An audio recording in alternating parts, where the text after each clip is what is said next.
Hola, ¿qué tal? Mi nombre es Eduardo Prado, soy médico especialista en terapia intensiva y me desempeño en la unidad de cuidados críticos del Hospital Italiano de Buenos Aires. El día de hoy les queremos presentar el análisis realizado en nuestra unidad sobre la temporada hospitalaria de influenza para el año 2019. La infección por el virus de influenza es una entidad con un gran impacto en la salud pública, que genera una importante mortalidad en poblaciones susceptibles. Es importante mencionar que de los pacientes que requieren hospitalización, se reporta que entre un 6 y un 29% requerirán su ingreso a unidad de cuidados críticos. El objetivo del presente trabajo es describir las características clínicas y los resultados de laboratorio de los pacientes hospitalizados con diagnóstico confirmado de influenza tipo A o tipo B durante el año 2019. Para cumplir este objetivo, realizamos un trabajo observacional retrospectivo en un único centro de alta complejidad de la Ciudad Autónoma de Buenos Aires, recopilando datos del 1 de enero al 31 de diciembre del año 2019. Se incluyeron un total de 142 pacientes, 64 eran hombres, 79 eran mujeres, con una mediana de edad de 71 años. El 98% presentó diagnóstico confirmado de influenza tipo A, la mayoría de ellos, un 61%, el subtipo H1N1. Y solo 2 pacientes presentaron diagnóstico de influenza tipo B.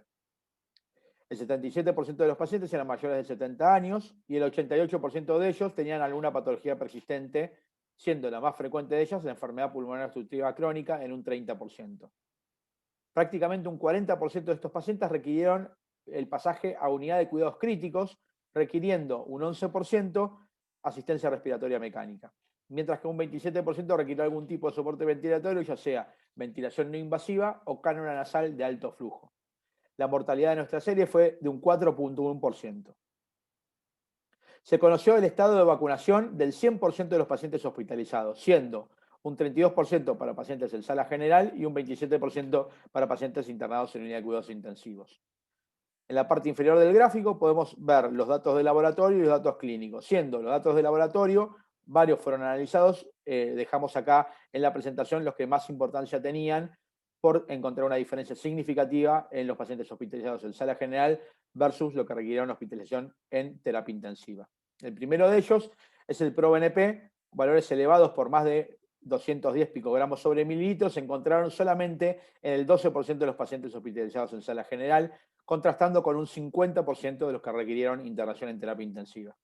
La procalcitonina, con valores elevados por más de 0,1 nanogramos sobre mililitros, se encontraron en el 4,5% de los pacientes internados en sala general, contra un 28,5% de los pacientes internados en cuidados críticos.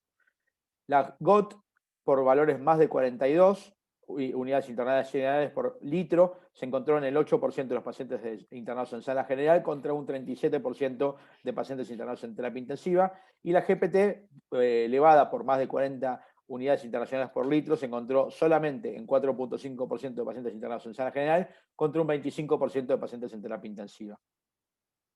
Los síntomas como fiebre, taquipnea, tos y confusión fueron bastante similares tanto en los pacientes que ingresaron en sala general como en los pacientes hospitalizados en terapia intensiva.